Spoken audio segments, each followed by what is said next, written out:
Whoa, hey everybody, it's your favorite HVAC technician Steve, reporting live from your friendly neighborhood attic sauna. Because if your float switch ain't wired correctly, this place right here instantly becomes hot yoga level 9000. Today I'm showing you how to wire a PAN switch, yup, your float switch, for a furnace or air handler sitting in an attic drain pan. And listen, if you're installing a system up in someone's attic and you don't install a drain pan underneath it, buddy, you're basically volunteering to be the star of the homeowner's next insurance claim. Now you already know, drain pan always under the unit, float switch always in the pan. That's the sacred attic law. Violating it is basically the 11th HVAC commandment. So look, float switches can be wired in the Y side or the R side of the low voltage, but today, we're Team R wire all the way.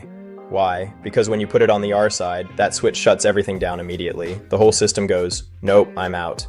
Which is exactly what you want, because when that pan fills up with water and the AC shuts off, the temperature starts rising fast.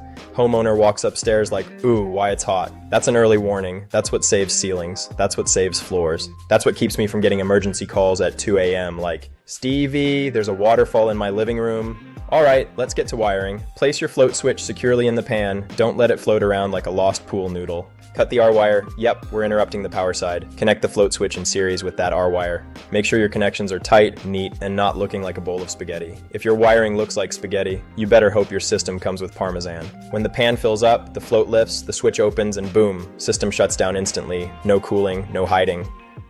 The homeowner feels that heat, which forces them to call us right away, which prevents that pan from overflowing and making a new indoor swimming pool. Now listen carefully. This next part separates the pros from the guys who say, yeah, it works, and walk out the attic like Batman disappearing. You must test it. Manually lift the float, make sure the system shuts off. If it don't guess. Fix it.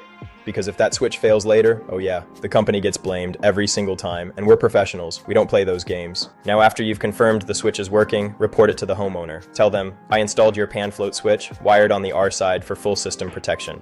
If this ever trips, call us immediately. And lastly, put it in your reporting software, because your supervisor definitely wants to see that you didn't just toss that float switch in there like a loose chicken nugget. Alright folks, that's wiring a drain pan. Float switch the right way, the smart way, the professional way. Team R Wire.